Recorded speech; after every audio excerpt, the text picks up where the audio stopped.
257 191 121. Untuk email dari beliau adalah abdian@unpkediri.ac.id. Nah, untuk pengalaman organisasi ataupun yang pernah dicapai dan juga perolehan dari beliau, yang pertama menjadi Ketua Umum Kormi Kota Kediri tahun 2009 sampai 2023, Ketua Harian FOPI Kota Kediri 2018 sampai 2022, Ketua Bidang Festival KPOTI Kota Kediri, Pengembangan Ketapel Kota Kediri, Industri Olahraga tesis S2, Pengembangan Olahraga Kraujang berarti S3, Founder Kraujang Indonesia, Pelatih Porprov Petanku 2009 juara umum, Pelatih Petankui Pomnas Jatim di Makassar 2017,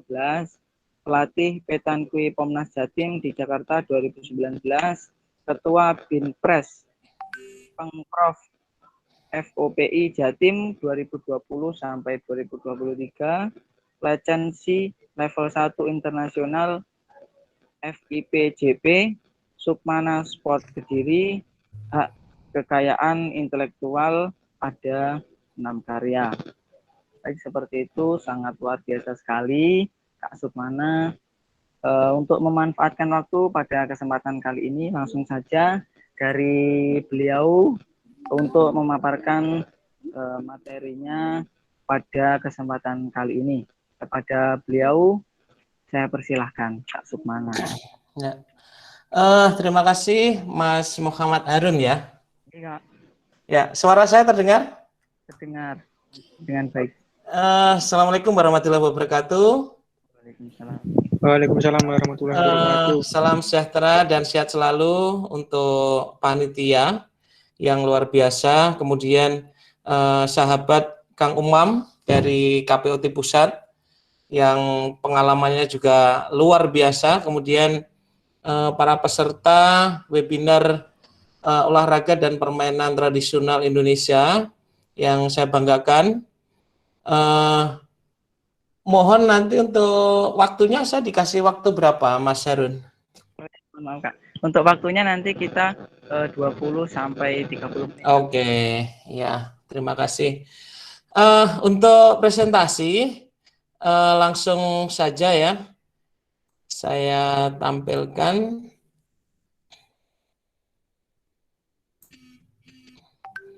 Kelihatan kira-kira?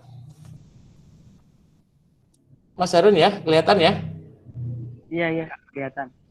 Oke, yang pertama kali saya ucapkan rasa syukur Gareton Yang Asa karena beberapa hari yang lalu saya diberikan kesempatan dari Ketua Kampung Community ya, yang mana sebelum saya berkenalan dengan Mbak Vivin sebagai founder dan ketuanya, ini saya sudah melirik kegiatan beliaunya, luar biasa, dan ternyata beliaunya adalah mahasiswa dari STAIN Tulungagung ya, kalau tidak salah ya. Ini Mbak Vivin ada ya? Mas Harun ya? Jadi masih izin ada ngisi materi katanya. Oh gitu ya. Ya. Jadi saya terus terang Mas Harun, ini saya juga belum pernah ketemu dengan Mbak Vivin ya. Jadi dan saya sempat komunikasi melalui WA. Saya berharap bisa sharing bersama di Kediri atau sebaliknya saya yang ke sana karena dulunya domisili di Mojokerto ya. Jadi masih wilayah Jawa Timur. Dan alhamdulillah juga satu grup di KPOT Indonesia, penggerak dan pelestari olahraga dan permainan tradisional Indonesia.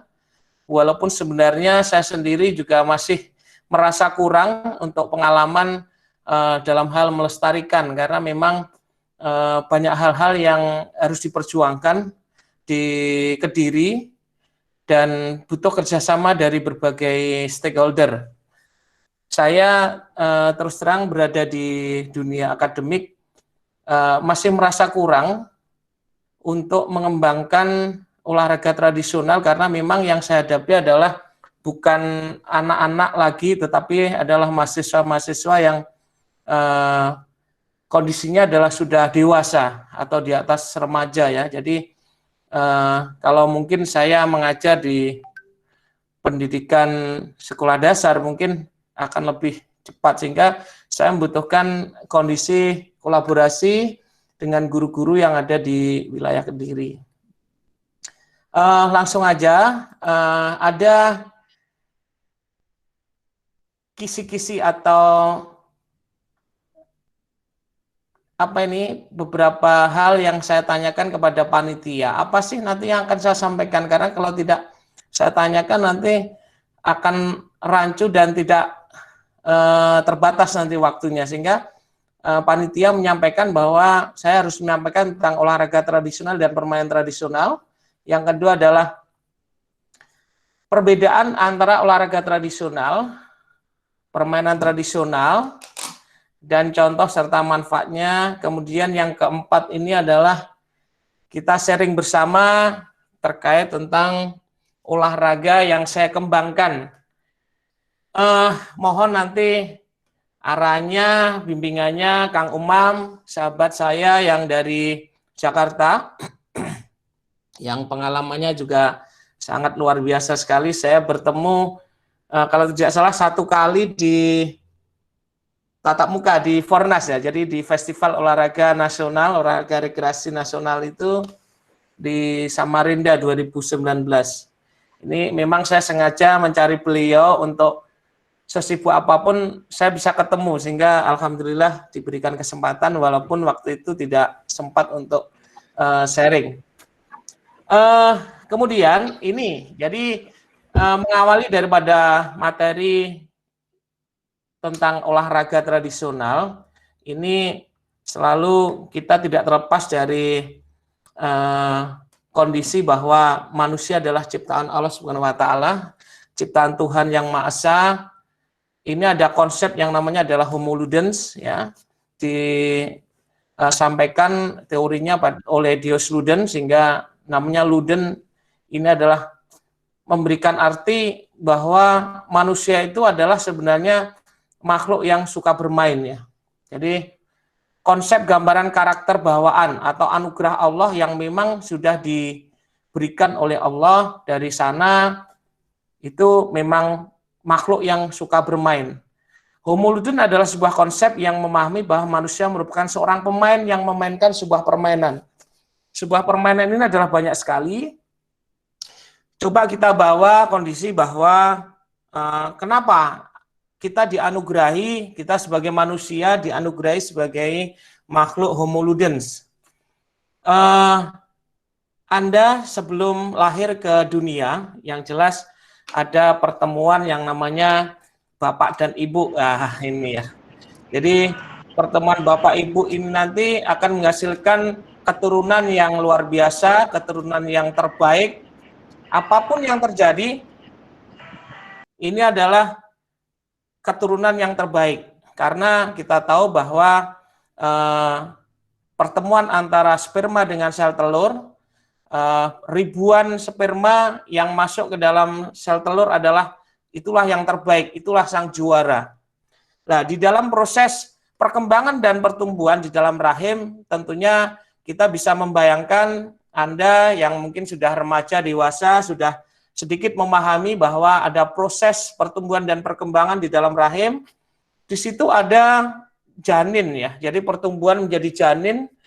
Kemudian sebelum melahirkan atau dilahirkan, janin itu dilahirkan oleh seorang ibu, di situ banyak sekali fenomena-fenomena yang terjadi. Ada yang bilang bahwa di dalam perut anak itu akan berputar, bermain-main, memukul, menendang, kemudian berputar, kepala di atas, kepala di samping, di bawah, dan sebagainya. Artinya di situ semenjak ditiupkan roh itu sudah memang itu anugerah bahwa manusia hidup itu adalah untuk bergerak, bermain, dan bersenang-senang sesuka hati, termasuk ada di dalam rahim.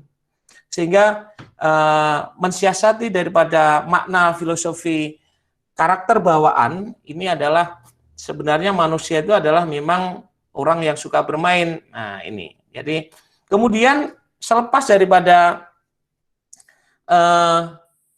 dilahirkan di bumi, ini seorang bayi akan berteriak pasti, menunjukkan jati dirinya, ya, berteriak, menangis dengan gaya yang macam-macam dan sebagainya, sehingga ini adalah juga menunjukkan bahwa dia pengen bermain dengan senang hati, sesuka dia. Ya, jadi kemudian di masa pertumbuhan, ya, beberapa bulan, beberapa tahun kemudian ada fenomena bahwa tumbuh kembang anak ada kondisi bahwa ada merangkak, ada merambat, kemudian ada berjalan, kemudian dia mengetahui ada benda sesuatu akan diambil, dilempar, kemudian ada hewan, misalkan kucing atau apapun yang ada di lingkungannya, dia akan menghindar dan sebagainya. Ini adalah salah satu bentuk konsep daripada Luden. Dia memainkan segala sesuatu dengan tubuhnya, dengan tangannya untuk menghadapi kondisi yang ada di lingkungannya dia sendiri. Jadi ini adalah konsep Homo Luden, ini adalah anugerah. Ya. Lanjut, saya mendapatkan di buku saya ada pernyataan bahwa dari Kofi Annan ini, olahraga itu sebenarnya adalah sekolah kehidupan yang terbaik. Ya. Ada istilah seperti itu.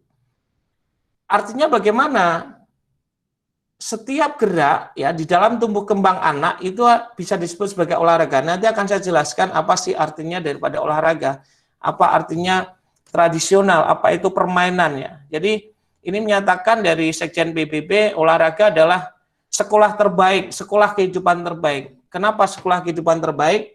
Karena di situ ada proses emosional, proses hubungan sosial dan lain sebagainya. Ya, jadi banyak sekali.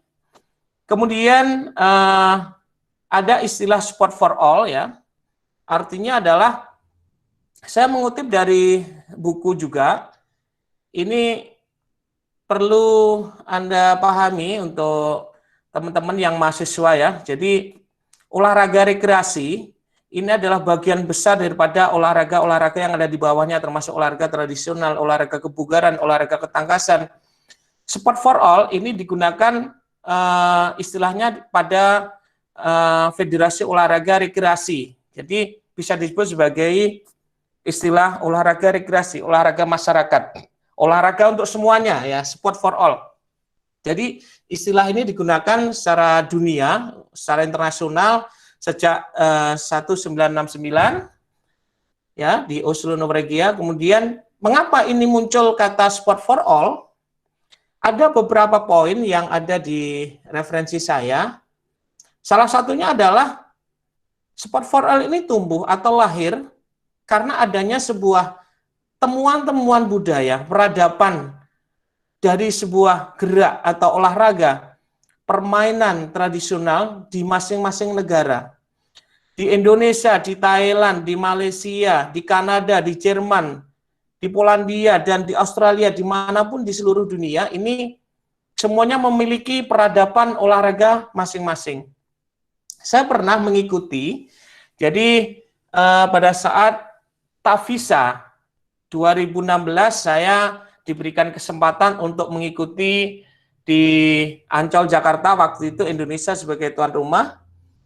Tavisa adalah The Association for Sport Tavisa, The Association Sport for All Association. Ya, ini adalah Olimpiade olahraga rekreasi dan olahraga budaya dan tradisional tingkat dunia. Ada yang menyatakan bahwa Tavisa itu adalah Olimpiade olahraga non prestasi. Ya, jadi saya pernah mengikuti di sana luar biasa dari berbagai negara. Waktu itu ada 83 negara, termasuk saya mengikuti juga, dan alhamdulillah termasuk Kang Umam juga sebagai leadership-nya di sana karena tuan rumah Jakarta, otomatis beliaunya adalah tuan rumah juga. Jadi ini kesempatannya luar biasa untuk saya. Waktu itu saya membawa 17 tim dari Jawa Timur untuk menampilkan tarian keronjang. Dan alhamdulillah memberikan warna tersendiri dan rasa bangga bagi kami memunculkan suatu keterampilan baru, pengembangan baru, dan bisa ditampilkan dengan teman-teman di seluruh dunia. Jadi ini salah satunya adalah karena ada penemuan budaya atau peradaban permainan tradisional dari masing-masing negara. Kemudian kita lihat di piramida keolahragaan. Tadi yang saya bilang adalah olahraga adalah sekolah yang terbaik, ya, karena di dalamnya seperti Anda lihat pondasi piramida dari bawah itu adalah gerak multilateral, ya, aktivitas dari anak-anak dengan keluarga yang bersifat rekreatif, olahraga kesehatan, ataupun olahraga khusus bagi penyandang cacat atau difabilitas, ini juga tetap bisa dilaksanakan, ya. Jadi ini. Kemudian ada pemasalan olahraga prestasi ataupun non prestasi juga. Sebenarnya kalau mau sharing nanti waktunya mungkin tidak bisa panjang, ya, karena memang pada saat saya menemukan olahraga keronjang tentunya ada istilah namanya adalah pemasalan atau pengenalan pada teman-teman baik itu Jawa Timur maupun di Indonesia. Dan alhamdulillah sudah mulai diakui di Indonesia untuk olahraga keronjang ini. Kemudian semakin ke atas kita lihat ada olahraga pendidikan. Jadi dari multilateral anak-anak semakin ke atas ada olahraga pendidikan, yang mana di olahraga pendidikan juga mencakup tentang olahraga yang ada di dalam kurikulum. Ya. Kemudian ada olahraga prestasi. Olahraga prestasi berarti olahraga yang dilaksanakan secara sistematis, ya, terprogram dengan baik. Sehingga di piramida yang atas adalah olahraga profesional. Kalau sudah olahraga profesional ini adalah mengandung tentang prestise, ya. Kalau prestise berarti bisa daerah, bisa negara atau bangsa. Jadi ini. Jadi kenapa olahraga rekreasi masyarakat yang ada di sini, di pondasi ini, kalau kita lihat di bawah ini ada pilar-pilar olahraga. Nah, ini. Dalam Undang-Undang Sistem Keolahragaan Nasional 2005 ada pilar.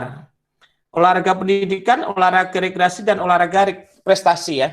Jadi sport educational, sport recreation, sama sport achievement, ya. Jadi olahraga prestasi. Ini yang saya sampaikan tadi adalah semuanya memiliki posisi dan kondisi bahwa semuanya untuk kebaikan, untuk kebugaran, dan untuk kejayaan bangsa juga semuanya. Jadi teman-teman mahasiswa ini harus tahu tentang pilar-pilar olahraga ini. Saya kalau mengajar alkitab daripada orang olahraga atau guru olahraga ataupun pelatih ini harus tahu tentang Undang-Undang Sistem Keolahragaan yang sekarang sedang direvisi.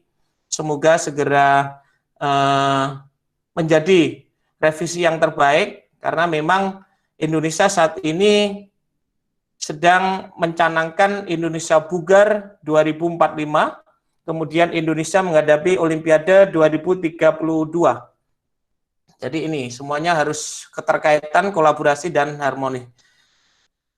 Kemudian apa sih arti olahraga? Sebelum saya menjelaskan tentang arti olahraga tradisional, permainan tradisional, ini saya mengambil atau mengutip dari Tohkolik Mutahhir, kemudian Undang-Undang SKN juga pasal 1, bahwa olahraga adalah proses sistematis yang berupa segala kegiatan atau usaha yang dapat mendorong, mengembangkan potensi, baik itu jasmani maupun rohani, ya. Baik itu seseorang maupun berkelompok yang ada di masyarakat, melalui sebuah permainan, pertandingan yang intensif untuk memperoleh aktivitas atau kondisi rekreatif, kemenangan, ataupun prestasi puncak dalam rangka pembentukan manusia Indonesia yang seutuhnya. Mohon nanti Mas Harun kalau waktunya overtime saya diingatkan, ya. Ya Kak, baik. Ya. Kemudian dari Undang-Undang SKN pasal 1, olahraga adalah segala kegiatan yang sistematis untuk mendorong, membina, serta mengembangkan potensi jasmani, rohani, dan sosial. Artinya begini, semuanya diarti daripada Tohokoliq Muthohir, semuanya adalah mengandung untuk membentuk, mengembangkan potensi diri. Saya bilang tadi bahwa manusia diciptakan sebenarnya adalah berpotensi, semuanya itu baik, terbaik, ya. Bagaimana mulai kita ditakdirkan, mulai dari sperma ketemu dengan sel telur dan sebagainya, itu adalah terbaik apapun yang terjadi, walaupun kita tahu bahwa ada di masyarakat difabilitas, ya. Sekarang kita juga tahu namanya NPC, ya. Jadi itu adalah organisasi untuk difabel yang sekarang juga dikembangkan untuk mengembangkan potensi keolahragaannya, ya. Jadi difabel ini masih tetap dihargai sesuai dengan kita sebagai orang yang bukan difabel. Jadi semuanya harus dihargai dan ditempatkan pada yang sesungguhnya, ya. Artinya sebagai manusia yang utuh. Artinya tidak ada orang yang tidak sempurna, semuanya adalah sempurna, ya. Oleh karena itu melalui aktivitas olahraga ini semuanya bisa dikembangkan. Baik itu rohani itu adalah bisa jadi sosialnya, empatinya, toleransinya, karakternya, etikanya, dan sebagainya yang bersifat mental, spiritual, dan sebagainya. Jadi ini. Kemudian pilar tadi sudah. Olahraga tradisional. Nah, ini masuk ke olahraga tradisional, ya. Nanti permainan tradisional ada sendiri. Ya. Olahraga tradisional. Kalau tadi olahraga tradisional ada aktivitas, ya, untuk mengembangkan kondisi fisik, potensi diri, jasmani, dan rohani. Ada kata tradisional. Saya ambil di slide bawah tradisi. Tradisi itu adalah turun temurun, ya. Ya, tradisi itu adalah kata turun temurun yang masih dijalankan pada saat ini dan disepakati oleh masyarakat tertentu. Disepakati, ada kalimat disepakati. Kalau nggak disepakati itu bukan sebuah tradisi, ya. Jadi ini. Jadi olahraga tradisional adalah bentuk aktivitas yang berbasis budaya masyarakat yang digali atau tergali secara alamiah dari suatu daerah dan lebih melibatkan unsur fisik. Nah, ada unsur fisiknya di sini. Karena olahraga, bahasanya olah dan raga, mengolah fisik. Nah, olah itu lebih kepada potensi diri, ya, mengembangkan. Raga itu adalah fisik, ya. Contohnya lompat batu di Pulau Nias, ada debus di Betawi, Jawa Barat, ya, menombak. Ada bela diri, kita tahu pencak silat menjadi olahraga yang sekarang mendunia. Kemudian ada panahan atau jemparingan yang saat ini juga masih ada. Ada gulat patal dari Tuban, Jawa Timur ini, yang juga diteliti oleh senior saya, guru saya, Dr. Andun dari UNESA. Ini gulat patal. Ini luar biasa sekali. Ini olahraga. Bedanya di mana nanti dengan permainan tradisional? Nah, kita lihat permainan tradisional. Ya, main. Ya, main. Main adalah aktivitas yang menyenangkan, bersenang-senang, sesuka hati, baik itu dengan alat maupun tanpa alat. Ini kalau saya mengutip dari Kamus Besar Bahasa Indonesia edisi 2. Ini saya ambil dari artikel penelitian tentang olahraga tradisional, ya. Kemudian tradisi atau tradisional adalah yang saya sampaikan tadi. Kebiasaan yang turun-temurun dari neneknya sampai sekarang keturunannya yang kesekian, dan itu masih disepakati dan dijalankan oleh masyarakat tertentu dan dijalankan sampai saat ini, ya. Dan menurut masyarakat itu dianggap baik, ya. Artinya dianggap baik apa? Belum tentu budaya atau tradisi yang ada di Sumatera menurut masyarakat di sana itu baik, tapi belum tentu kadang tradisi yang ada di Jawa beda. Nah, ini. Jadi menurut masyarakat yang ada di kelompok tertentu ini dianggap baik, semuanya baik, ya. Ini adalah tradisional, bermain, permainan tradisional. Jadi permainan tradisional ini adalah jenis kegiatan yang mengandung aturan-aturan yang dibuat secara khusus yang merupakan cerminan karakter yang berakar dari budaya asli masyarakat yang ada di Indonesia. Contoh gobak sodor, ya, ada bentengan, ada peta umpet, ada bekel, layangan, dakon. Semuanya ini tercipta karena ada satu misi secara tidak langsung bahwa di situ ada pencerminan sebuah karakter-karakter, ya, ada perjuangan, ada sebuah pertahanan, ya, bahwa seseorang itu harus hidup itu harus bertahan, tidak boleh jatuh dan sebagainya. Jadi ada filosofi seperti gangsing, ya. Gangsing itu apa sih? Kalau jadi manusia itu harus bertahan selama-lamanya, ya, selama-lamanya, jangan sampai jatuh. Keseimbangan antara dunia maupun akhirat. Jadi ada yang menyatakan seperti itu. Begitu juga egrang. Apa sih filosofinya egrang? Pencerminan daripada karakter.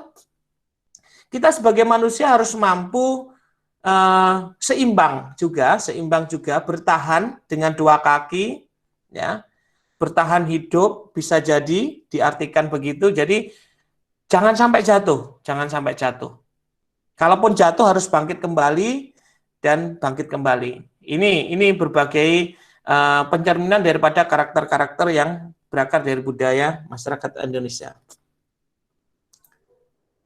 Kemudian saya mengambil dari Undang-Undang Pemajuan Kebudayaan Nomor 5 Tahun 2017 tentang makna permainan rakyat. Ya, ada yang menyatakan permainan rakyat, permainan tradisional. Karena permainan rakyat itu adalah permainan yang diciptakan di dalam masyarakat itu sendiri, ya. Dan olahraga tradisional.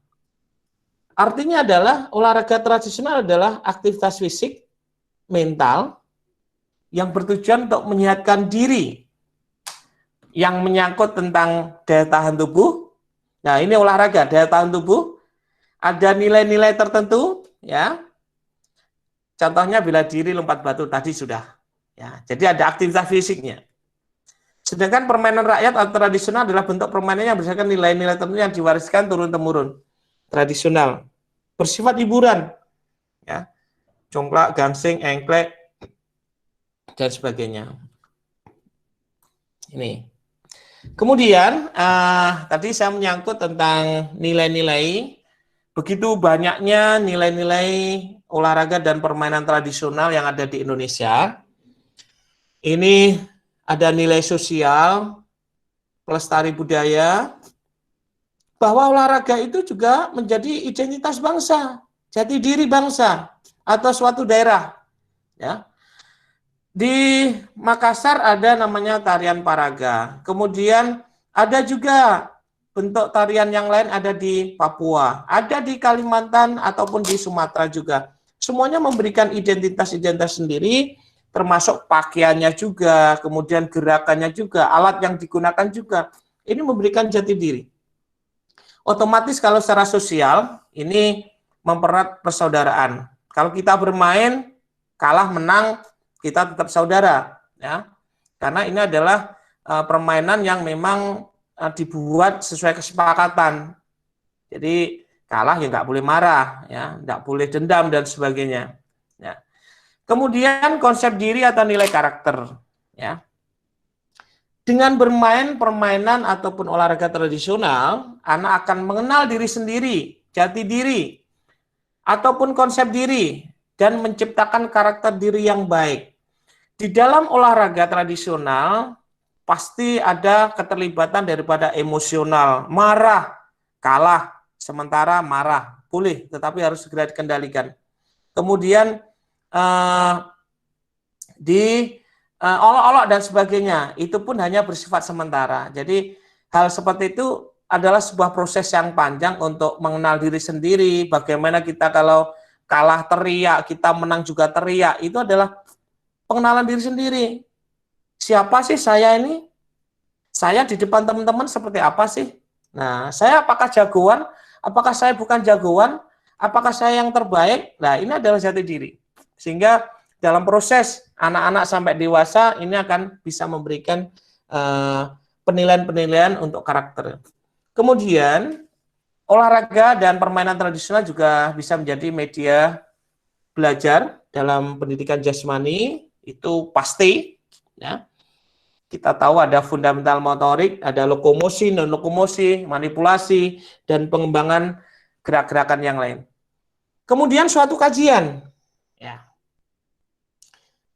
Olahraga tradisional di depan tadi sudah saya sampaikan bahwa munculnya sport for all itu adalah karena lahir daripada pelestarian peradaban olahraga tradisional di masing-masing negara.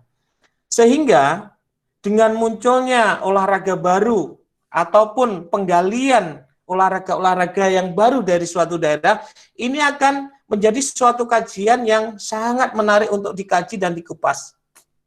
Oleh karena itu, saya nanti masih membutuhkan sharing dengan teman-teman yang senior, Kang Umam, kemudian Dr. Zaini, dan teman-teman yang ada di KPUT Pusat dan dimanapun, bahwa kajian ini harus digali terus. Kita sebagai pelestari ini harus digali terus.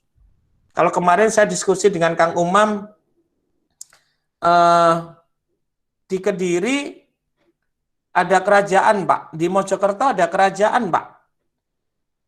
Apakah sudah ditemukan, Pak, karakter-karakter yang menandakan bahwa di dalam pola masyarakat kerajaan waktu itu ada sebuah aktivitas olahraga? Nah, ini harus ada bukti-bukti. Kalau kita ngomong tapi nggak ada bukti kajian, ya kita nggak bisa. Oleh karena itu, ini sangat menarik untuk digali. Misalkan di Kediri, ya, di sana ada kerajaan Kediri, ya, kemudian ada petilasan Joyoboyo mungkin yang luar biasa dengan penerawangannya yang ribuan tahun ke depan sudah bisa memprediksi, ya.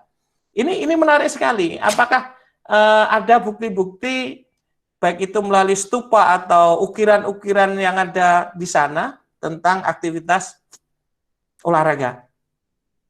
Saya pernah membaca terkait tentang bukti-bukti seperti begini, bahwa sepak takraw itu, karena saya juga mendalami sepak takraw, banyak diklaim oleh Malaysia, diklaim oleh Thailand, Indonesia pun juga memiliki sendiri. Di Thailand ada bukti yang negara itu menyatakan ini adalah olahraga saya, sepak takraw ini. Loh, buktinya apa? Ada di candi, ada bukti bahwa ada seorang biksu yang ditemani oleh kerannya memainkan seperti bola. Lah, ini seperti bola.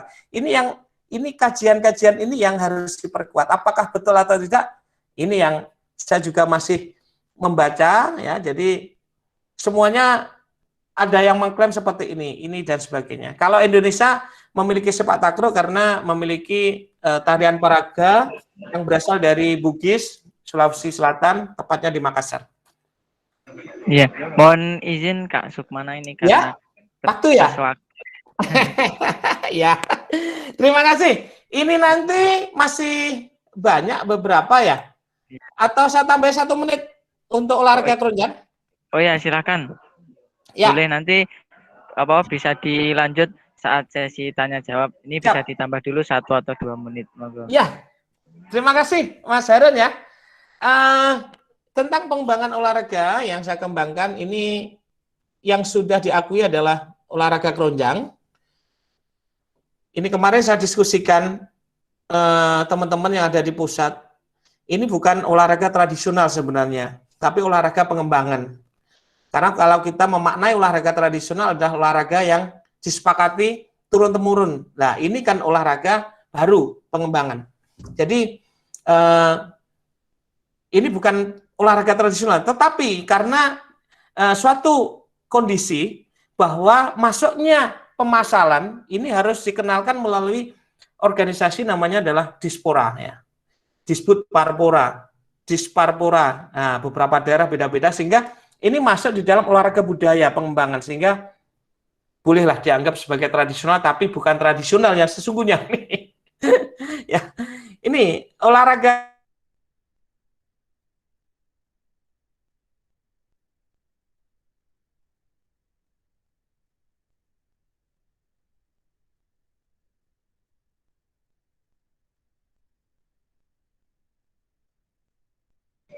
Halo, Kak.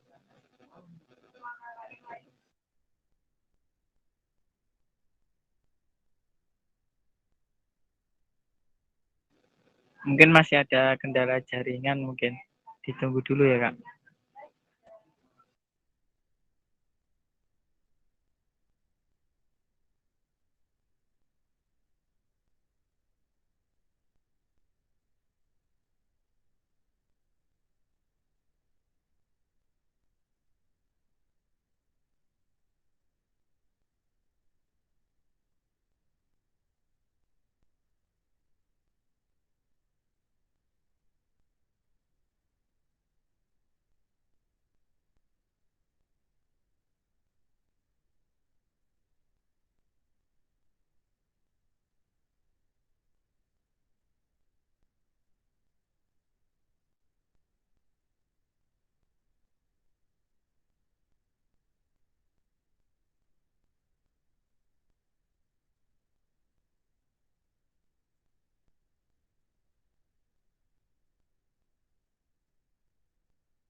Halo, mohon maaf ini dikarenakan tadi laptop dari beliau ngeblank dari Kak Sukmana. Jadi kita lanjut dulu di pembicara yang kedua, yaitu adalah Kak Khairul Umam. Sebelum beliau menyampaikan materi, ini saya akan menyampaikan kurikulum fit dari beliau Kak Umam. Yang pertama, nama Khairul Umam SPD, lahir di Bekasi 21 Oktober 1989.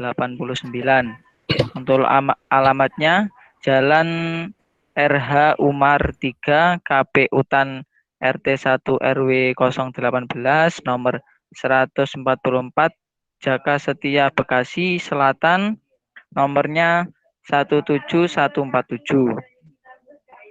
Untuk pendidikan beliau S1 pendidikan olahraga FIK UNJ, S2-nya pendidikan olahraga pasca sarjana UNJ sampai sekarang.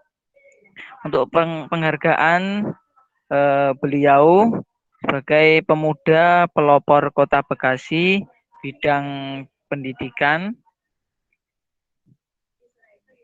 UNJ Award Alumni dalam pengabdian masyarakat, permainan rakyat, dan olahraga tradisional. Untuk organisasi dari beliau, yang pertama Ketua 1 Organisasi SDM dan Pengembangan Daerah KPUTI Pusat, Ketua Indonesia Sport Therapist Association ISTA. Yang ketiga Wakil Ketua Bidang Olahraga Rekreasi BAPOMI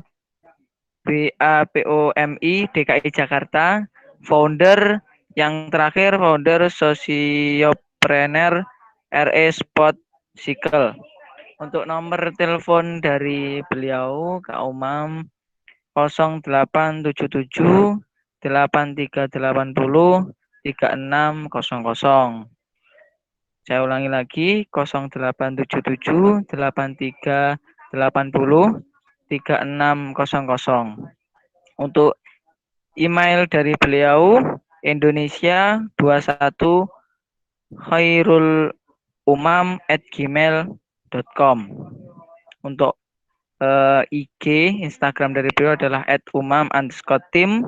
Untuk Facebook dari beliau adalah umam45@yahoo.com.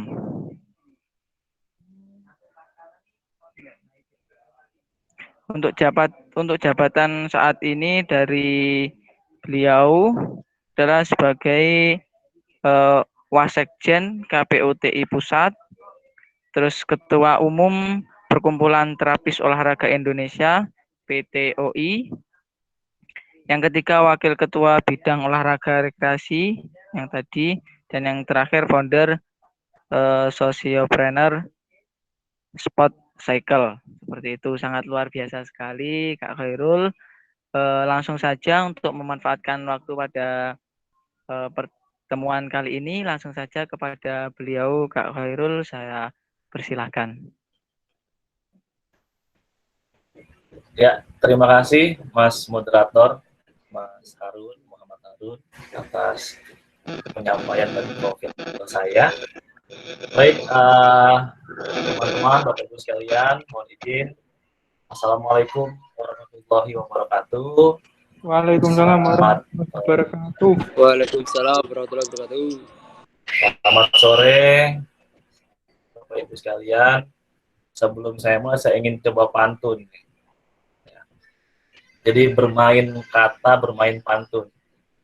Ya. Suratan malam, gerhana bulan. Ya. Cakep. Wah, mana? Cakep. Angin pun berlalu membawa pesan. Senang hadir bersama teman-teman, sehat selalu dalam keberkahan. Alhamdulillah. Ya, Mas Harun, ini pertama saya sangat mengucapkan terima kasih pada teman-teman dari komunitas dolanan dan juga tentunya para peserta yang meluangkan waktunya untuk hadir di secara virtual. Kita sharing, kita diskusi terkait bagaimana permainan rakyat dan olahraga tradisional ini kita bisa giatkan. Mungkin saya coba langsung saja karena memang durasinya tidak banyak. Saya coba share screen ya. Oke.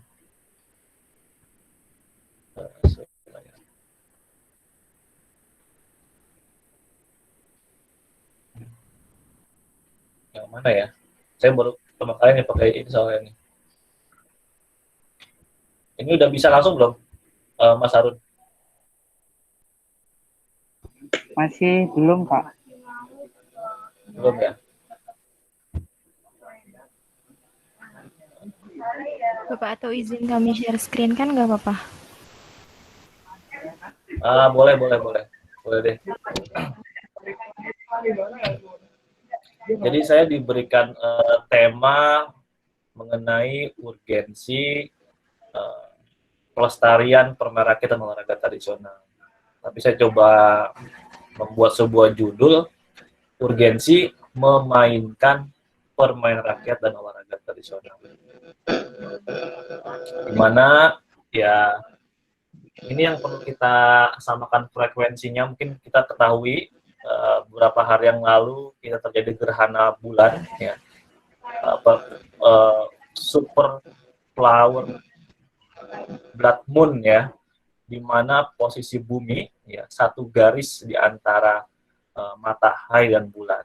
Nah, artinya posisi ini kita harus satu gariskan dulu nih dari teman-teman Bapak Ibu sekalian, bagaimana memandang betapa pentingnya kita melestarikan atau memainkan permainan rakyat dan olahraga tradisional. Karena main ini harus kita betul-betul tanamkan, karena tergantung sudut pandangnya.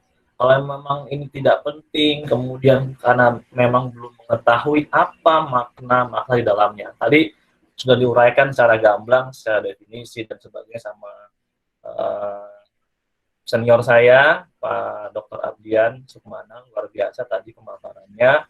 Saya coba, kalau tadi Pak Abdian bagaimana melihat masa depan, saya coba berprinsip seperti ketapel.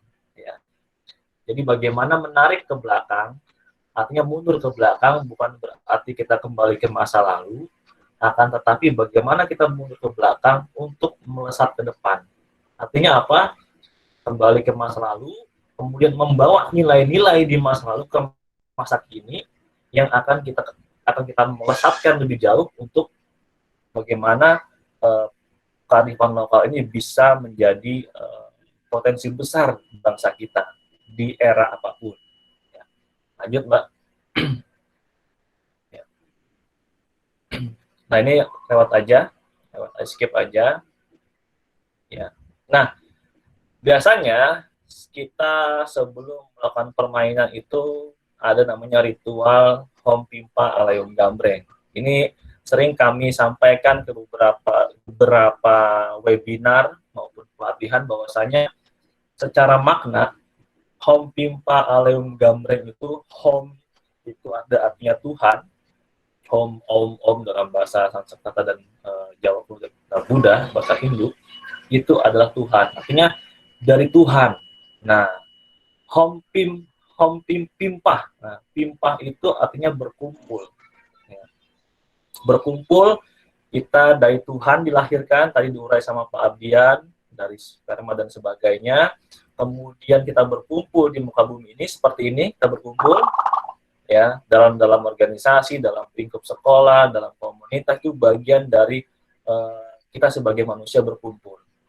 Ya, fitrahnya kita selalu sebagai makhluk sosial, makhluk yang membutuhkan orang lain, artinya selalu berkumpul.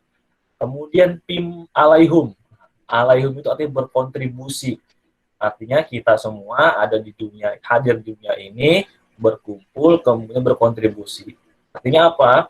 Jadilah manusia-manusia yang bermanfaat untuk orang banyak. Jadi jangan jadi manusia yang individualistis, yang hanya untuk dirinya. Jadi harus betul-betul selesai nih. Jadi bukan hanya untuk dirinya, tapi hadir ini untuk semuanya, ya, untuk kita semuanya. Karena saya coba mencari dalam sebuah literatur dalam sudut pandang Islam di Al-Quran, ada 3 misi yang diemban manusia. Yang pertama adalah dalam surat Al-Jariyat, ya, dikatakan bahwasanya misi utama manusia adalah beribadah. Nah, beribadah bukan hanya sholat, ya, dalam konteks ibadah ini banyak hal. Agama apapun pasti menjalankan ibadah kebaikan. Artinya apa? Kita di muka bumi ini, terutama yang muslim, ya, beribadah, gitu kan, berbuat kebaikan, kemudian mendengar perintah dan menjauhi larangannya. Nah, kemudian misi fungsionalnya adalah sebagai khalifah, sebagai pemimpin. Jadi ya setiap individu ini ya lahir sebagai pemimpin karena pemenang. Tadi disampaikan sama Pak Dian, ya terpilihlah dari jutaan sperma, muncullah kita sebagai manusia terlahir, atau sebagai khalifah dalam surah Al-Baqarah. Yang ketiga adalah misi operasional. Ini penting ketika sudah mengemban ibadah kita, kemudian kita menjadi seorang pemimpin secara fitrahnya. Nah, kita harus memakmurkan bumi ini dengan apa? Dengan membagi sebuah kebahagiaan, berbagi sebuah kebaikan. Ya, jadi jangan mengisi sebuah ketidakbaikan. Nah, inilah konsep pemikiran awal bagaimana kita untuk masuk ke ranah konten budaya yang di dalamnya memiliki nilai luhur yang sangat luar biasa. Nah, dari sinilah kita akan melihat, oh, ternyata pentingnya permainan dan olahraga tradisional kita akan giatkan kembali. Nah, tentunya para leluhur kita tidak serta-merta menciptakan suatu permainan atau suatu aktivitas budaya itu tanpa ada maksud dan tujuan. Nah, mungkin ini jalan tadi disampaikan bahwa anugerah Sang Pencipta Allah Subhanahu wa Ta'ala kepada salah satu manusia nenek moyang kita untuk memikirkan bentuk permainan apa, bentuk aktivitas apa, seperti itu. Lanjut, Mbak. Ya, permainan anak itulah pendidikan. Ini kata Ki Hajar Dewantara. Bapak Ibu sekalian, ini sangat menarik, ya, karena ketika bicara psikomotor, kognitif dan afektif, ya, yang diutamakan adalah konsep bergerak, karena manusia terlahir dari sebuah gerakan. Mohon maaf, ketika hubungan antara suami istri, laki-laki dan perempuan, itu ada proses gerakan. Kalau tidak bergerak, tidak akan terjadi yang namanya hubungan antara suami istri. Tidak akan terjadi yang namanya kita sebagai manusia. Artinya adalah konsep bergerak. Begitu pula dengan hal-hal lainnya. Ya, sebagai contoh lah, kenapa kita harus yang cowok yang berjamaah di masjid atau di musola supaya bergerak, supaya para pemimpin keluarga ini sehat dan bugar, makanya dia harus bergerak berolahraga. Selalu contohnya itu. Tadi dari urai itu gasing itu kenapa berputar? dan ada satu titik yang tidak berputar. Dia stuck, diam saja.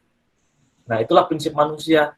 Ketika hidup terus bergerak, bersilaturahmi, bergerak, bahkan perpanjang rezeki dan sebagainya. Ketika berhenti, maka habis pula lah usia kita di dunia ini, kembali kepada Sang Pencipta.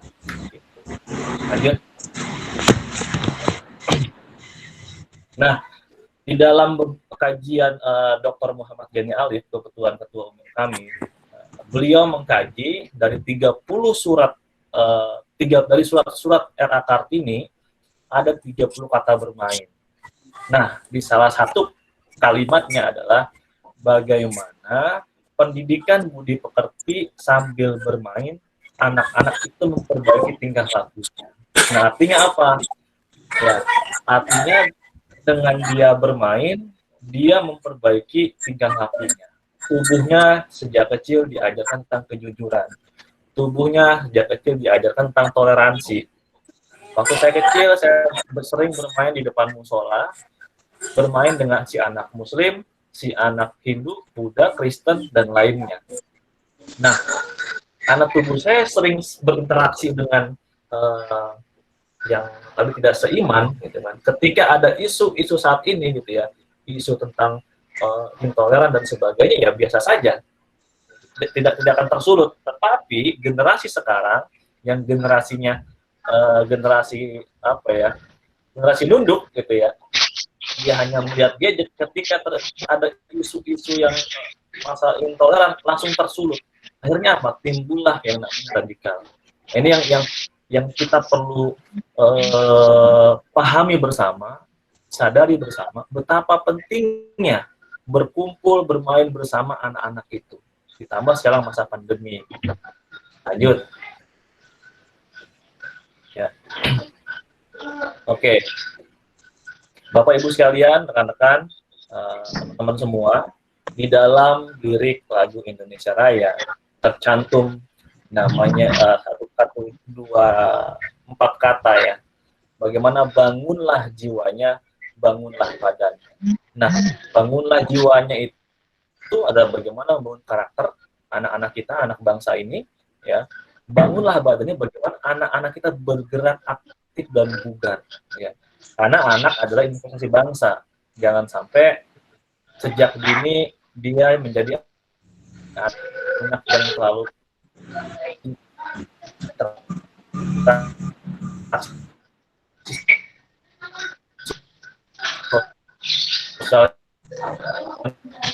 yang minim, kita jantung dan sebagainya.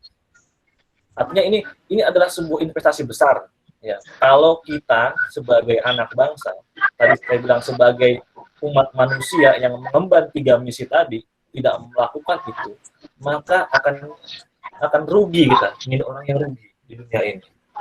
Inilah kenapa kita perlu sharing gitu dan sebagainya. Perlu memahami betul-betul makna di dalam dari kearifan lokal ini. Ya.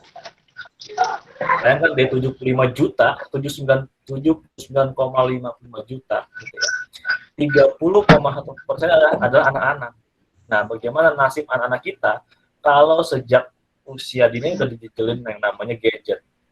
Nah, ini yang perlu tantangan buat para ibu, ya, para orang tua, gitu ya, generasi milenial. Bukan hanya anaknya saja yang kita kasih edukasi permain, tapi orang tua, generasi milenial juga penting. Orang tua bagaimana dia mendidik anaknya di rumah, generasi milenial bagaimana menggerakkan jarinya untuk mengkampanyekan permainan olahraga tradisional di dunia digital. Anak-anak bagaimana kita membuat mereka bergerak, membuat ruang-ruang untuk mereka bergerak. Karena hak anak dalam konvensi internasional, yaitu hak anak adalah bermain yang utama. Lanjut. Nah, ini Mohon maaf, yang tadi ini ya. Yang belum di-mute ini Kak Bisri sama Kak Sri ini. Oh iya, Bima Rizky ya. Iya. Itu ya apa Kak namanya? bisa Di mute dulu ya. Oke, lanjut ya. Nah ini challenge kita bersama nih challenge-nya nih buat teman-teman, ya bagaimana permasalahan besar di bangsa kita bahkan global gitu ya. Bahwasanya ya generasi muda masa kini dan masa mendatang nih hidup di dunia maya, virtual, kurang bergaul, dengan interaksi, hipokinesia yang kurang bergerak, ya kan, aktivitas fisiknya juga sedikit gitu. Akhirnya apa?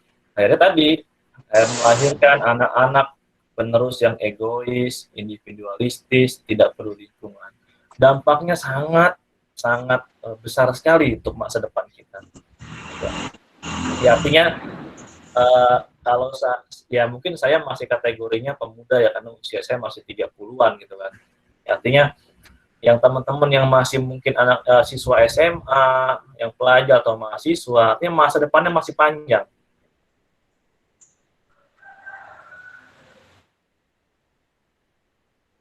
Ya.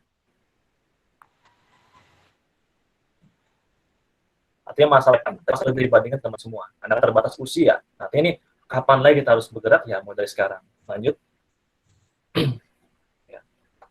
Nah, ini yang terjadi di zaman sekarang, bagaimana virus corona ini menjadi momok terbesar bagi kita semua. Ya, akhirnya sangat berkembang pesat yang namanya pengaruh-pengaruh digital, yang menyandra kita menyandra pikiran anak-anak kita untuk tidak berkembang.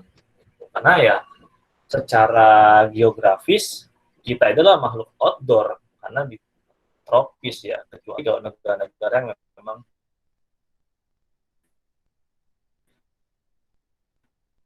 punya iklim yang ekstrim. Pada hakikatnya kita adalah manusia, jadi bermainlah di luar, bergeraklah di luar, jadi jangan cuma di rumah aja gitu kan. Karena salah satu penangkal dari corona ya pencegahannya adalah kita harus imunnya bagus. Nah, imun bagus dari apa ya? Dari konsep bergerak kita, berolahraga dan sebagainya, dan pola makan tentu serta istirahat ya. Inilah sebuah tantangan saat ini di masa pandemi. Lanjut.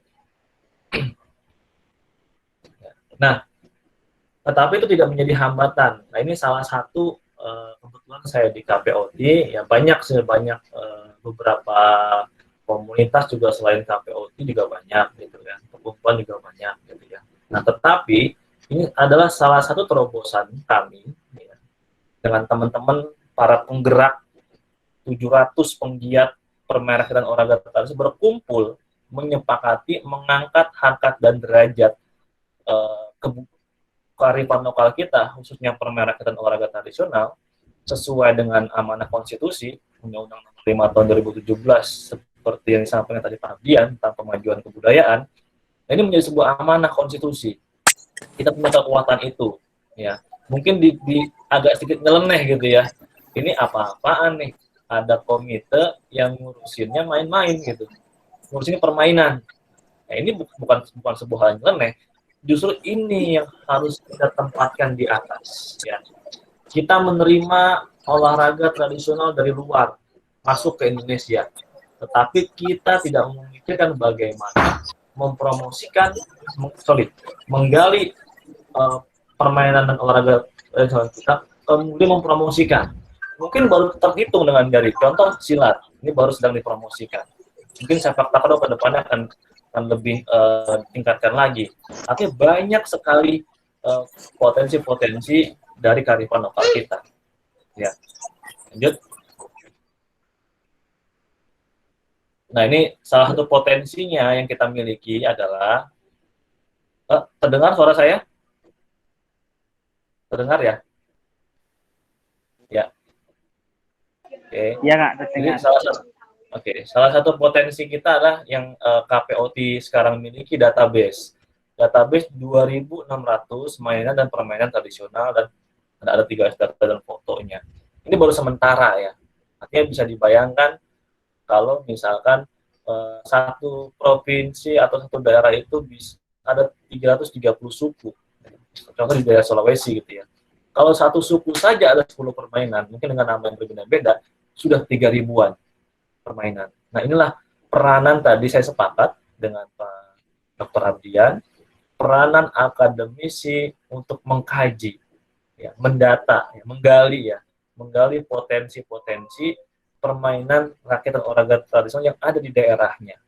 Tadi udah diurai itu, Abdian di kerajaan. Saya tanya emang Pak, ada nggak sunan di sana? Gitu, ada nggak kerajaan di sana di Kediri? Kalau ada, adakah korelasinya atau kira-kira unsur-unsur aktivitas budaya yang memiliki konten-konten olahraga atau permainannya? Mungkin mereka tidak sebut permainan, tapi itu ada unsur kebermainannya. Nanti di slide saya akan urai sedikit tentang itu. Nah, ini potensi kita. Lanjut. Nah, ini database. Tadi kami coba mendata di KPOT gitu ya. Ada pelaku 313.000 orang kurang lebih. Kemudian pengrajin 544 pengrajin. Ini potensi pengrajin. Belum ada satu komite pun yang untuk mengangkat bagaimana ekosistem produk permainan rakyat dan olahraga tradisional ini bisa menjadi sebuah potensi industri. Nah, kita dorong itu di KPOT. Ya. Kemudian komunitas. Nah, ini kayak komunitas dolanan ya. Ini bagus. Nanti seharusnya semakin banyak anak-anak muda milenial yang membangun komunitas. Karena dari komunitas ini akan lahir sebuah konsep besar bagaimana menggiatkan hal yang kecil menjadi besar, minimal di lingkungan desanya. Gitu ya. Lanjut. Nah, ini saya coba buat matriks bagaimana perkembangan dari masa ke masa ya. Makanya dari tahun dulu mungkin nggak ada yang namanya gadget. Masih banyak tuh teman-teman kita masih main di luar, tahun 85, tahun 95 gitu ya. Ini tahun 2005 udah mulai 95 udah masuk nih kayak game board gitu ya, Nintendo udah ada nih kan, udah mulai masuk, tapi tidak secanggih sekarang. Nah, sekarang udah mulai canggih gitu kan. Nah, makin besar tantangannya. Apakah kita mampu melebihi era digital ini? Ya tidak bisa, karena tidak bisa dibendung gitu ya.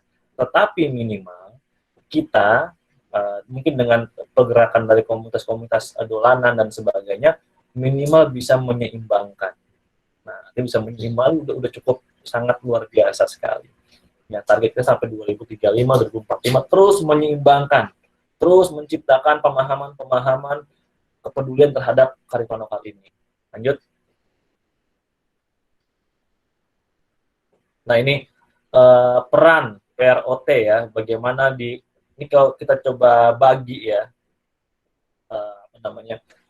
siklus dari para pelajar kita gitu kan. Ada 8 jam di sekolah itu peranan guru. Nah, bagaimana nanti kita akan masuk kurikulum, minimal menyisipkan konten-konten PROT di Penjas, di mata pelajaran sains atau seni budaya, ada permainan dan olahraga tradisional. Ini sedang kita dorong, gitu ya, untuk di sekolah. Kemudian di luar sekolah juga sama, artinya komunitas membuat event-event kompetisi, festival dan sebagainya, supaya anak-anak ini juga bisa ada ruang untuk mengenalnya. Nah, untuk di rumah, nah ini peran keluarga sangat penting. Bagaimana orang tua mengenalkan kembali kepada anak-anaknya, minimal ya, terutama untuk para orang tua yang berkarir, yang subuh berangkat, malam baru sampai rumah. Tapi intensitas ketemu anaknya sedikit sekali. Jadi anaknya akan terbentuk bukan karakter orang tuanya, tapi anaknya akan terbentuk di mana dia dititipkan. Apakah yang mengasuhnya babysitter, maka terbentuklah seperti karakter babysitter. Dititipkan kepada neneknya, maka akan terbentuk karakter seperti neneknya. Nah, inilah yang perlu kita sikapi bersama. Bagaimana orang tua itu hadir kepada anaknya, yang membentuk karakter anaknya. Nah, minimal apa? Luangkan waktu untuk berkomunikasi atau bermain dengan anak-anak di rumah. Nah, banyak hal yang positif, yang inovatif dan kreatif. Nah, ini tantangan kita bersama. Ya. Misalkan permasalahannya adalah alat, misalkan. Oke, main bekel tuh belinya susah, misalkan. Ya udah, manfaatkan yang ada. Misalkan buat dengan kertas, digulung pakai karet gelang, gitu kan. Bijinya mungkin pakai bawang putih, gitu kan, atau benda-benda tutup botol odol, bisa aja kita lakukan itu. Artinya itu salah satu inovasi kalau memang kendalanya adalah nggak ada alatnya. Bisa menggunakan media yang ada di rumah. Ini harus kreatif nih buat teman-teman, terutama para orang tua. Ya. Lanjut. Nah ini bagaimana kita punya peran, jadi memperankan, menteatrikalkan si PROT ini ke berbagai hal, tentang kebugarannya, sebagai kemudian kebahagiaannya bagaimana, yang bagaimana di era pandemi ini menjadi solusi tentang siklan di rumah serba virtual, tapi dengan bermain dia bisa happy, bisa bahagia. Jadi media pariwisata atau ekonomi kreatif, jadi desa-desa atau desa wisata berbasis permainan, rakitan olahraga desa kita bisa angkat. Ini agak panjang sebenarnya kalau saya jelaskan, saya urai secara keseluruhan. Saya singkat aja, media pembelajaran, kemudian pendidikan karakter, terus media tumbuh kembang anak. Ini sangat potensi sekali peran dari PROT ini.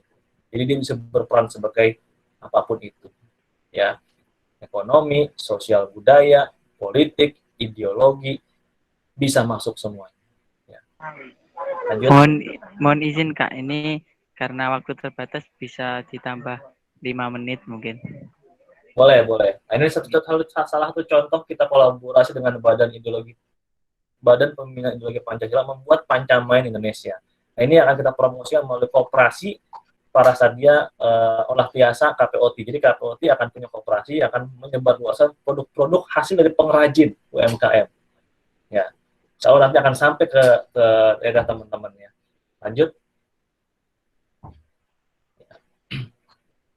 Nah, ini tadi sudah diurai terkait dengan gerak lokomotor, pemanfaatan dalam konteks penjas ya. Ini saya tidak urai terlalu panjang, tadi sudah digambarkan sama Pak Ardian. Lanjut. Ya. Nah, ini tadi homoluda adalah makhluk bermain, ya. Jadi kita adalah makhluk bermain, tidak saya perlu urai secara detail, ya. Lanjut. Ini sudah disampaikan sama Pak Ardian ya. Nah, ini penting Bapak Ibu sekalian, terutama para akademisi olahraga. Ini saya coba kutip dari Jan Vet 1941, ketika Belanda mencari bentuk olahraga, mereka mencari dari tradisi budaya. Misalkan dia melihat wayang, bermain kuda, maka ada berkuda misalkan kayak gitu. Kemudian dia sedang bermain panah, maka ada olahraga panahan. Artinya dari konteks budaya lahirlah dari konteks perilaku budaya manusia gitu ya. Kemudian ditransmisikan, ini bisa menjadi sebuah konteks-konteks lainnya. Tadi yang dikatakan pengembangan dan pemanfaatan. Nah, ini salah satu yang perlu dikaji oleh para akademisi olahraga. Kenapa? Nah, yang sudah dilakukan oleh Pak Ardian, salah satu contohnya adalah tadi dia mengembangkan namanya crown jump. Ya, artinya secara konteks budayanya ada taparaga atau sepak takraw. Kemudian dikembangkan menjadi sebuah crown jump yang memang bisa diterima di kekinian misalkan. Itu salah satu bentuk dalam konteks perjalanan budaya juga. Lanjut. Ya. Dikit lagi nih. Nah, ini peta jalan W. Bagaimana pengembangan dan pemanfaatan bentuk-bentuk aktivitas fisik dari tradisi budaya. Ini saya kutip dari jurnal saya sendiri. Kemudian saya riset tentang ini, studi etnografi aktivitas fisik permaja di Baduy. Jadi di sana, ini kaitannya sama tadi yang Jan Vet tadi ya. Jadi konteks adat istiadat di sana itu melahirkan bentuk-bentuk tatanan nilai dalam konteks aktivitas fisik atau aktivitas kehidupan. Di Baduy saya riset ada tentang perladangannya. Berladang mereka itu adalah konteks tatanan ritual dalam setahun yang melahirkan berbagai jenis aktivitas fisik. Nah dari situ mereka ternyata mentransmisikan sebuah nilai-nilai. Bagaimana nilai-nilai sejak kecil anak-anak itu sudah dibawa ke ladang. Ya, karena kalau ditinggal di rumah, mereka sebut ketelengsaraan atau sengsara. Artinya apa? Supaya anak-anak itu siap menghadapi permasalahan kehidupan, makanya dibawa sejak dini ke ladang. Dan di ladang ngapain aja? Banyak hal, aktivitas budaya yang dilakukan di sana. Nah, saya melihat di situ banyak unsur-unsur kebermainan. Misalkan dia melakukan sebuah penanaman benih padi atau disebut ngasep. Mereka di Baduy yang namanya ngasep, melubang-lubangi ladang, kemudian menaruh bibitnya satu persatu. Dan itu dilakukan secara gotong royong dan dilakukan secara menyenangkan. Ada unsur fun-nya di situ, unsur kegembiraannya di situ. Kalau dinyatakan tadi olahraga rekreasi ya, menyenangkan. Artinya dari konteks budaya itu melahirkan sebuah dampak. Nah, ini peranan kita sebagai pengkaji ya, sebagai pengkaji, apakah nanti dari unsur gerak tersebut, perilaku budaya tersebut akan menjadi sebuah media pendidikan, apakah akan menjadi olahraga, kayak tadi yang dicontohkan sama Pak Abian, jadi kerounjang, tadinya paraga, ini jadi kerounjang. Kemudian ada lompat batu nias misalkan, yang tadinya hanya sebagai ritual, jadi aktivitas sehari-hari, bisa orang melompat, gitu kan. Ini bagian dari sebuah kajian. Artinya konsep kebermainan atau aktivitas fisik budaya ini bermaksud untuk mentransmisikan sebuah tatanan nilai leluhur masyarakat adat waktu saya di Baduy itu dalam menjaga keutuhan adat istiadat. Nah, inilah menurut pandangan saya terkait dengan bagaimana kita mentransmisikan sebuah konteks budaya, perilaku budaya menjadi sebuah dampak secara olahraga maupun pendidikan. Mungkin itu sekilasnya. Lanjut. Nah, saya coba bacakan. Mohon izin, ketahuilah bahwa sesungguhnya kehidupan dunia ini hanyalah permainan dan suatu yang melalaikan perhiasan dan bermegah-megah antara kamu serta bertangga-banggaan dengan banyaknya harta dan anak, seperti hujan yang tanaman-tanamannya mengagumkan para petani. Kemudian tanaman itu menjadi kering dan kamu lihat warnanya kuning, kemudian menjadi hancur. Dan di akhirat nanti ada azab yang keras dan ampunan dari Allah Subhanahu wa taala serta keridoannya, dan kehidupan dunia ini tidak lain hanyalah kesenangan yang menipu.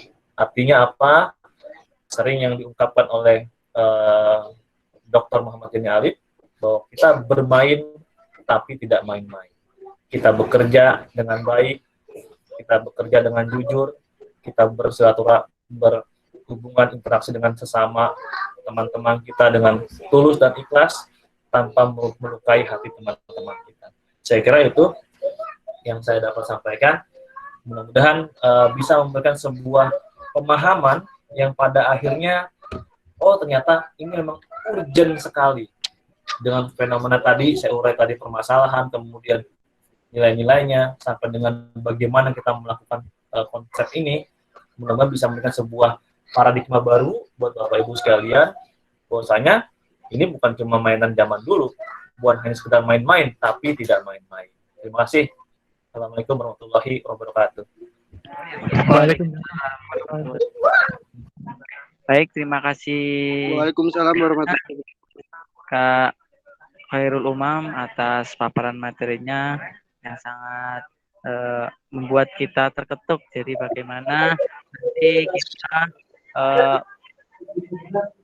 terlibat di masyarakat untuk kita saling menyadarkan bagi kaum yang menunduk tadi.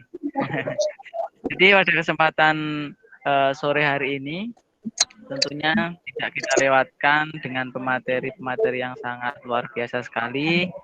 Untuk sesi selanjutnya yaitu sesi tanya jawab bagi teman-teman yang ingin bertanya, monggo silahkan angkat tangan mungkin ada atau langsung di kolom komentar juga bisa, atau langsung untuk bicara mungkin pertanyaan ditujukan kepada Kak Khairul Umam atau Kak Kusuma atau Kak Abdian, monggo.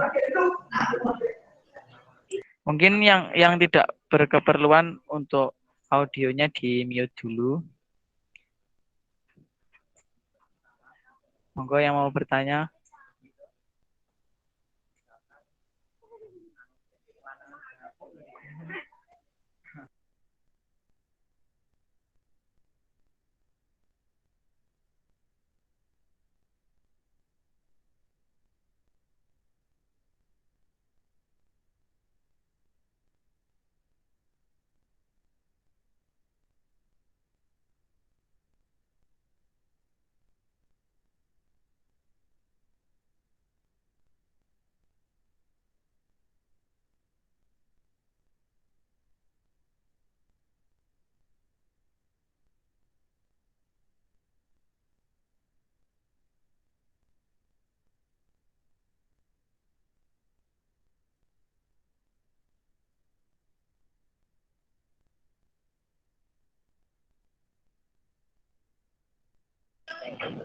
Monggo mungkin kalau ada yang mau bertanya, jangan lewatkan kesempatan yang sangat luar biasa ini.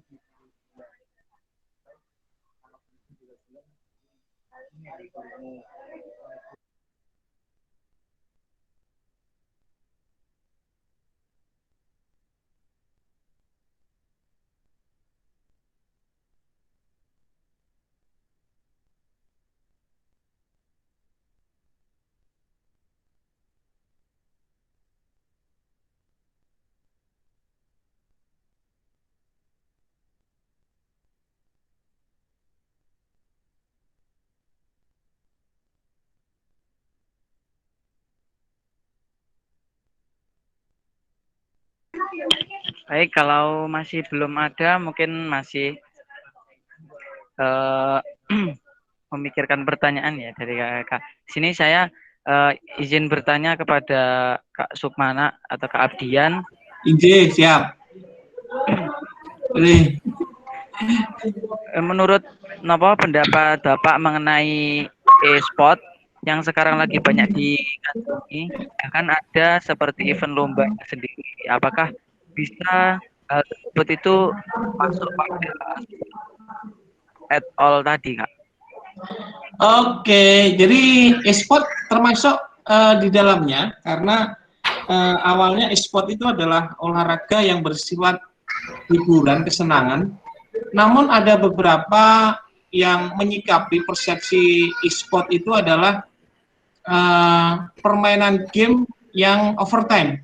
Artinya tidak sesuai dengan aturan, karena di dalam e-sport sendiri sebenarnya ada aturan main, ada waktunya, dan itu selesai sudah. Apabila ini dilaksanakan sesuai dengan aturan yang ada, saya rasa ini akan menarik sekali, dan saya berharap e-sport ini bisa dimasuki dari sisi budaya dan tradisional sebenarnya. Artinya remaja atau generasi sekarang bisa menciptakan isi daripada e-sport sendiri dengan menggunakan permainan-permainan yang sifatnya adalah tradisional. Artinya ini juga pengembangan. Mungkin kita juga nanti sharing dengan Kang Umam, apakah kita menyikapi e-sport ini dalam ranah olahraga tradisional atau permainan rakyat, apakah mungkin? Nah, kalau memang mungkin, ini sangat luar biasa sekali, kita kolaborasikan. Jadi e-sport sendiri juga termasuk di dalam olahraga rekreasi. Ya.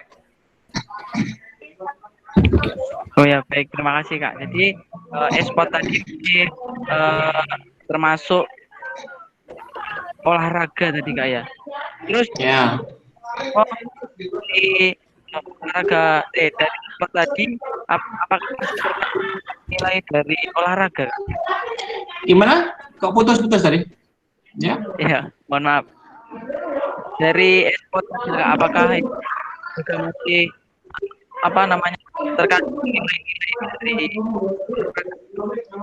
Ya, tentunya sama dengan olahraga yang bersifat konsentrasi atau olahraga-olahraga yang sejenis seperti catur, panahan, dan sebagainya. Artinya, walaupun tidak begitu melibatkan fisik yang kelihatan, artinya otot ya, tapi juga membutuhkan daya tahan kardio atau kemampuan jantung paru-paru. Kemudian yang kedua adalah kemampuan psikologisnya, daya tahan psikologisnya. Karena di dalam e-sport sendiri adalah mental game ya. Jadi permainan mental yang di situ kalau untuk menjadi atlet yang betul-betul diarahkan ke atlet yang olahraga prestasi, tentunya pasti akan menerapkan keilmuan sport science yang arahnya adalah untuk kondisi fisik yang prima. Nah, jadi tetap disebut olahraga. Sama dengan catur, sekarang yang berkembang adalah petang ya. Apalagi saya juga memegang pembinaan petang, di mana di situ ada olahraga konsentrasi, dan saya selalu kadang-kala juga melatih namanya meditasi, bagaimana melatih konsentrasi dan sebagainya, sehingga ini adalah tahap-tahapan yang memang harus dilakukan untuk menciptakan dan menghasilkan atlet yang terbaik. Ya baik, terima kasih Kak atas jawabannya. Mungkin dari yang lain ada yang ingin bertanya? Boleh saya nambahin? Boleh Kak, boleh. Ya, ya. Jadi memang tadi seperti saya sampaikan, dia tidak bisa melawan arus itu gitu kan. Karena memang arus yang namanya e-sport itu sangat luar biasa sekali, terutama dalam sudut pandang finansial, ekonomi yang luar biasa itu dukungan finansial dan pendapatannya gitu ya.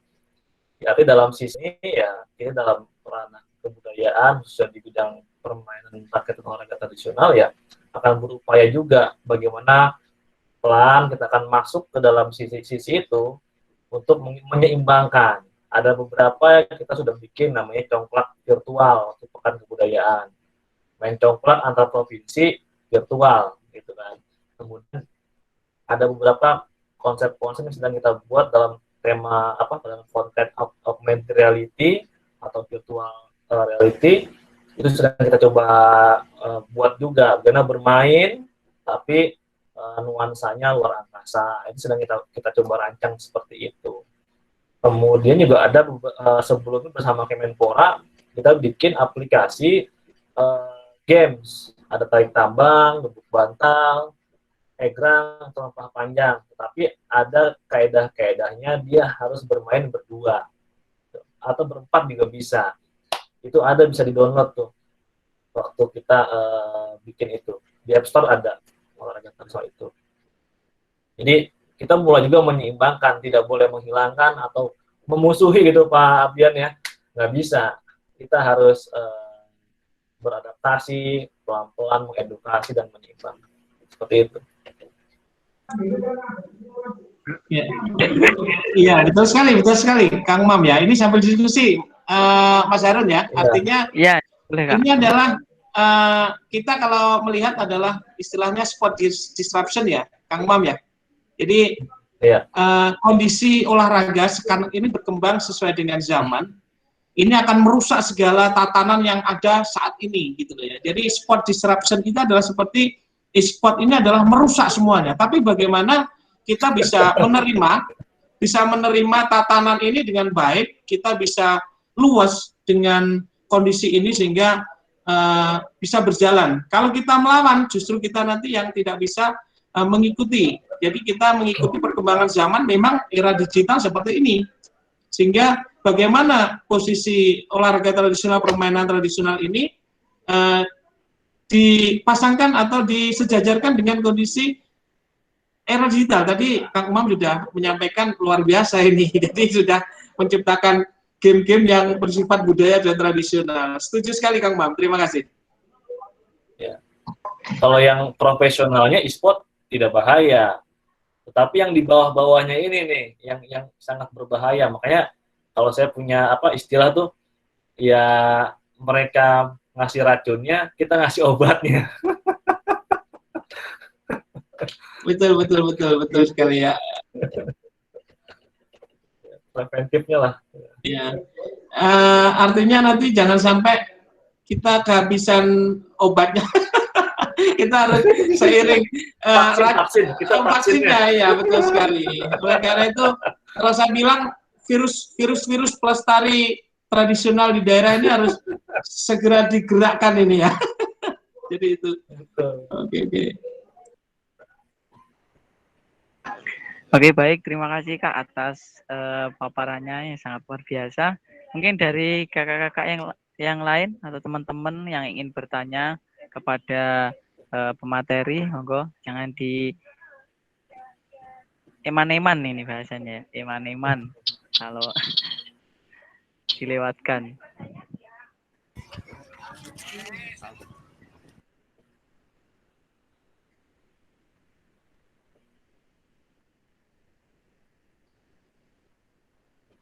Halo, maaf, apakah masih belum ada ini? Ini kalau belum ada ini saya habiskan sendiri ini pertanyaannya. Kak Hoirul, tadi kan menjelaskan bahwasanya perlunya kita untuk memberikan pemahaman kepada adik-adik ataupun masyarakat yang mana itu dikatakan tadi kaum tunduk ataupun kaum yang terlalu berlebihan dalam bermain gadget tadi kayak. Nah itu kan biasanya bahkan orang tua pun itu masih kalah dengan anak ketika anak sudah atau adik-adik kecil sudah main HP itu kan biasanya diajak bicara itu udah tidak nyambung, jawabnya ke kiri ke kanan. Nah, itu untuk memberikan pemahaman kepada orang tua ataupun dari anaknya itu untuk tidak terlalu berlebihan dalam bermain gadget tadi, ataupun memberikan pemahaman bahwasanya ini loh permainan tradisional yang mana manfaatnya itu bisa lebih banyak daripada kita hanya sebagai penonton di gadget tadi. Jadi terima kasih Kak. Monggo. Ya, terima kasih Mas Harun. Ini memang tadi saya bilang tantangan ya Pak Bian ya. Jadi kita ini harus membuat jalan. Artinya kami dari 2015 ini membabat hutan. Karena jalanan sudah penuh gitu kan tadi dengan pengaruh digital dan sebagainya, ya kita buka lahan, buka jalan. Nah, artinya dengan banyaknya jalan, banyaknya kanal-kanal pelestarian, ada komunitas di mana-mana, kemudian pada akhirnya nanti orang tua itu akan mencari dan mendatangi. Tadi saya bilang mereka bukan nggak mau mengenalkan, tapi di mana alatnya, gitu kan. Nah, itu kan perlu ada intervensi edukasi dari para pelestari. Oh, ternyata kalau nggak ada alatnya bisa pakai ini, bisa pakai media alat di rumah, gitu kan.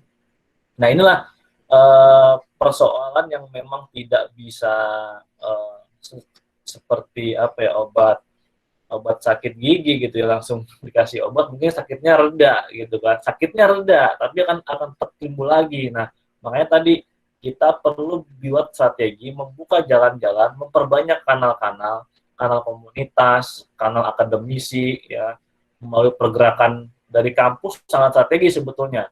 Pak Pian sangat strategis tuh, dia punya mahasiswa, dia tinggal bagaimana mahasiswa sebagai agent of change, sebagai pemuda-pemuda yang bisa mengedukasi ke masyarakat. Nah, ya terutama ya sering harus ada konten-konten seperti ini, gitu kan. Satu orang minimal Mas Harun nih pulang ke rumah kan ketemu kakaknya atau saudaranya menyampaikan, gitu kan.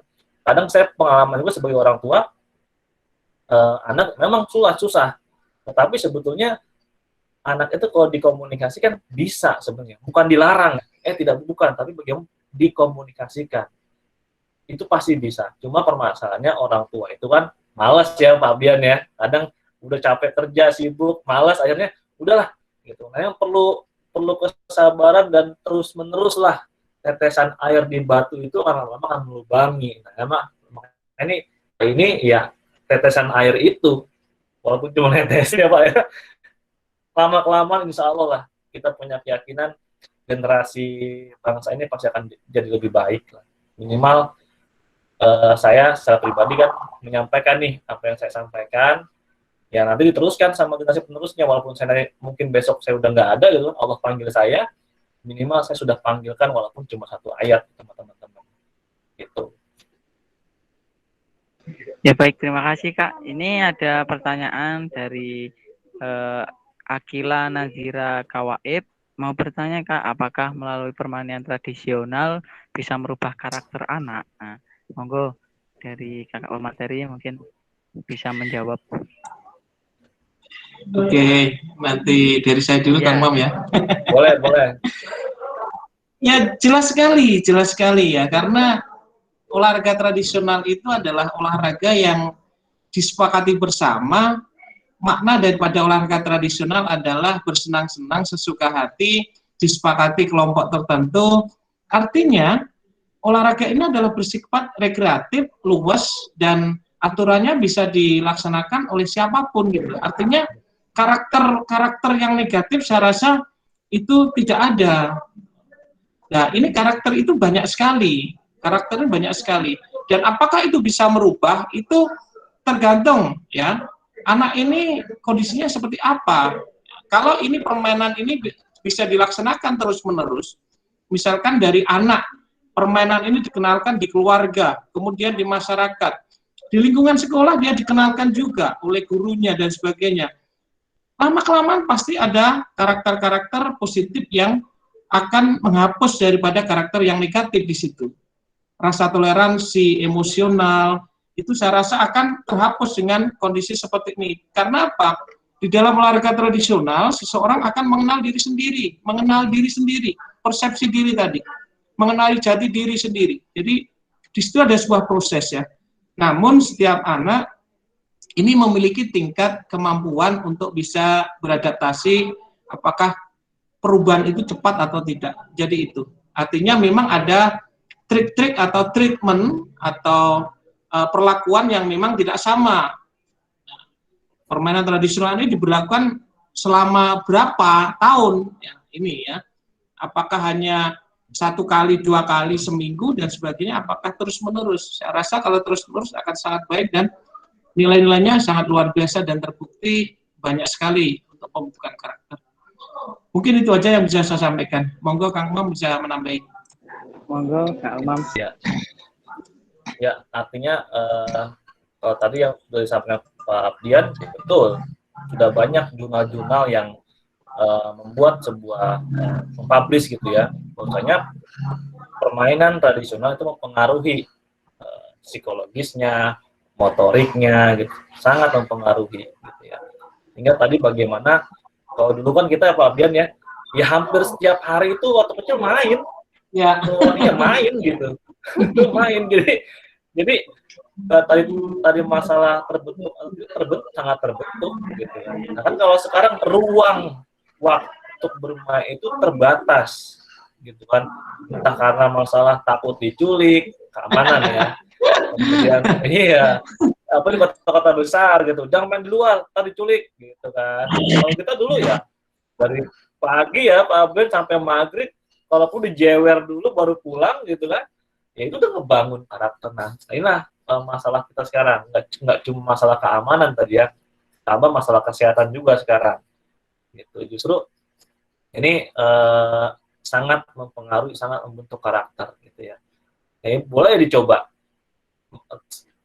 tes langsung, asal langsung main congklak, anak yang tangannya luas ya dengan anak yang tangannya tidak kaku, itu pasti cara menulisnya berbeda, bentuk tulisannya pasti berbeda. Lebih bagus yang luas dia. Ya Pak ya, begitu Pak ya.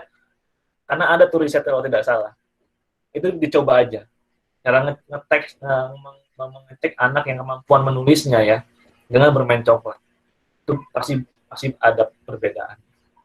Gitu. Jadi tadi siapa Alika ya, sangat mempengaruhi pembentukan karakter anak.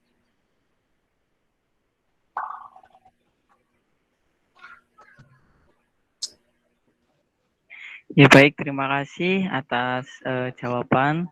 Karena ini terbatas waktu, jadi cukup sekian dulu dari materi maupun sesi pertanyaan. Sebelum diakhiri, dari pemateri untuk mengutarakan closing statement-nya, dimulai dari pemateri pertama dari Kak Abdian, selanjutnya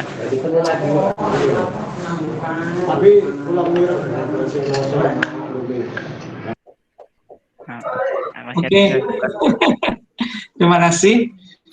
Saya hanya punya pesan, siapa lagi kalau bukan kita?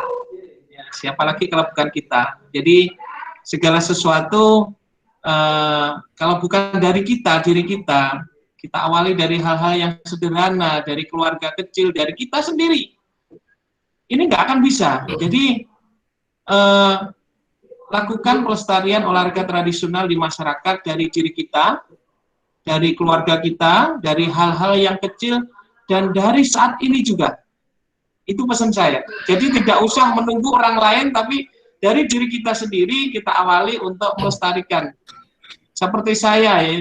Mohon maaf Kang Mam, ini saya di Pasuruan, di Tretes. Ini kumpul halal-bihalal ini, saya bawa ketapel ada 5 ini. Nah, artinya, iya, ini saya bawa ini. Saya kenalkan ke teman-teman perkumpulan teman-teman S3 di Jawa Timur, ini ada halal-bihalal ini. Mantap. Jadi selalu saya bawa ketapel ini. Ya, saya kenalkan kalau mau dimainkan, ayo. Nah, ini. Jadi harus diawali dari diri kita sendiri, dari keluarga kita, dari teman-teman sendiri, dan mungkin di antara peserta ini dari mahasiswa saya, Kang Mam, ini juga sudah tahu, ya. Jadi kalau nggak kita, kapan lagi, itu aja. Itu aja kira-kira. Terima kasih, sukses untuk panitia dan Kang Umam, sehat selalu. Baik, terima kasih Kak Ardian. Selanjutnya closing statement dari Kak Umam. Ya, terima kasih. Jadi closing statement dari saya, teman-teman jadilah seperti kuda dan penunggang kudanya. Jadi jangan cuma mengajarkan kudanya saja suruh berlari, tapi penunggang kudanya juga diajarkan. Artinya kitanya, jadi diajarkan tubuh ini bermain, maka tubuh ini akan terbiasa dengan nilai-nilai yang akan dibentuk dari sebuah bermain itu. Dan bermain itu butuh teman, tidak bisa sendirian, dan bangun komunitas di daerahnya. Tadi setiap manusia, setiap teman-teman adalah agent of change di muka bumi ini, agent of change-nya sang pencipta. Jadi syukuri dan terus berputar seperti gasing untuk melestarikan permainan rakyat dan olahraga tradisional Indonesia. Amin. Salam Kapoti gini nih Mas, lestari berbangsaku. Betul. Jari tengah ini menunjuk diri kita, sebagai mengenal diri kita. Jari tengah ya, dia telunjuk mengenal lingkungannya, yang ibu jari ini mengenal Tuhan. Nah, inilah konsep dasar kita. Mudah-mudahan bisa kita resapi dan ibadah. Amin. Baik, terima kasih Kak atas pemberian materi dan juga jawaban dan pertanyaan dari teman-teman peserta webinar. Jangan lupa untuk teman-teman mengisi absensi. Sebelum kita akhiri, mari kita berfoto bersama dengan membuka kamera semuanya. Monggo. Kak Rizka, gimana, sudah siap untuk?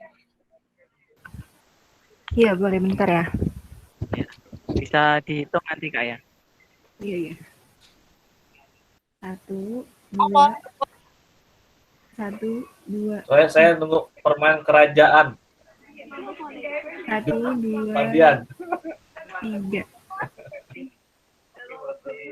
Siap, Kang? Sudah Kak. Ya. Baik, terima kasih kepada kakak, terutama kepada pemateri yang telah memberikan ilmunya kepada kita semua. Semoga pertemuan kali ini tidak pertemuan yang pertama dan terakhir, jadi nanti kita bisa bertemu untuk sharing terkait olahraga dan juga permainan tradisional. Amin. Saya Muhammad. Bisa ketemu langsung ya. Amin Kak. Mungkin di sini saya Muhammad Harun selaku pada sore hari ini. Saya mohon maaf apabila ada salah kata ataupun perbuatan yang kurang berkenan di hati kakak semua. Saya mohon maaf. Saya akhiri. Wallahu muwaffiq ila aqwamit thoriq. Assalamualaikum warahmatullahi wabarakatuh. Waalaikumsalam warahmatullahi wabarakatuh. Salam Mas Sumam, teman-teman. Assalamualaikum. Ardian semuanya. Terima kasih Mas Harun. Iya, Pak, sama-sama. Assalamualaikum. Salam.